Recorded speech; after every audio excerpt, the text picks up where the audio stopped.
राज्यभरामध्ये एकीकडे निवडणुकीचे वारे वाहत असताना दुसरीकडे मात्र मंत्रालयाच्या मुख्य प्रवेशद्वाराजवळ शेतकऱ्यांनी आपला आक्रोश जो आहे तो नोंदवलेला असल्याचं पाहायला मिळतोय।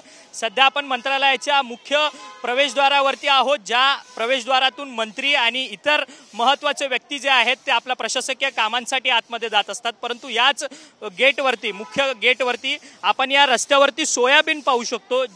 जो सोयाबीन राज्यातला शेतकरी पिकवतो त्या सोयाबीनला हमीभाव मिळत नसल्यामुळे राज्यातले शेतकरी वर्ग जो आहे तो त्रस्त झालेला आहे आणि आपल्या मागण्यांसाठी आज शेतकरी आक्रमक होऊन शेती सोडून थेट मंत्रालयाच्या मुख्य प्रवेशद्वारावरती आलेला होता आणि त्याने हे आंदोलन जे आहे शेतकऱ्यांनी केलेलं असल्याचं पाहायला मिळतंय। सध्या ज्ञानेश्वर साळवी म्हणून एक तरुण शेतकरी होता, ज्याने हे सगळं सोयाबीन जे आहे ते मंत्रालयाच्या मुख्य प्रवेशद्वारावरती टाकून आपलं आंदोलन केलेलं होतं, निषेध आंदोलन केलेलं होतं। त्याला पोलिसांनी सध्या ताब्यात देखील घेतलेलं आहे। आता मंत्रालयाच्या परिसरातील ही संपूर्ण सुरक्षा व्यवस्था जी आहे ती पोलिसांकडनं वाढवलेली असल्याचं आपल्याला पाहायला मिळतंय आणि मंत्रालयाच्या मुख्य प्रवेशद्वारावरती जे पडलेले सोयाबीन आहे ते सोयाबीन आता साफ करण्याचं काम जे आहे ते कर्मचारी करताना पाहायला मिळत आहेत। एकीकडे राज्यभरात आता निवडणुकीचे वारे जे आहेत ते वाहत असतानाच दुसरीकडे मात्र शेतकरी आपल्या मागण्यांसाठी हवालदिल झालेला आहे आणि त्याला अशा पद्धतीने आक्रमक पद्धतीने आक्रोश आंदोलन जे आहे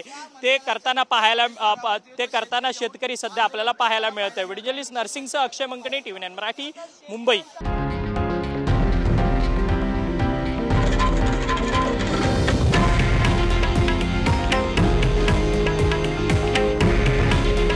हे आहे देशातील नंबर 1 न्यूज नेटवर्क आणि आपण पाहत आहात TV9 मराठी। काळजी तुमची, हित महाराष्ट्राचं।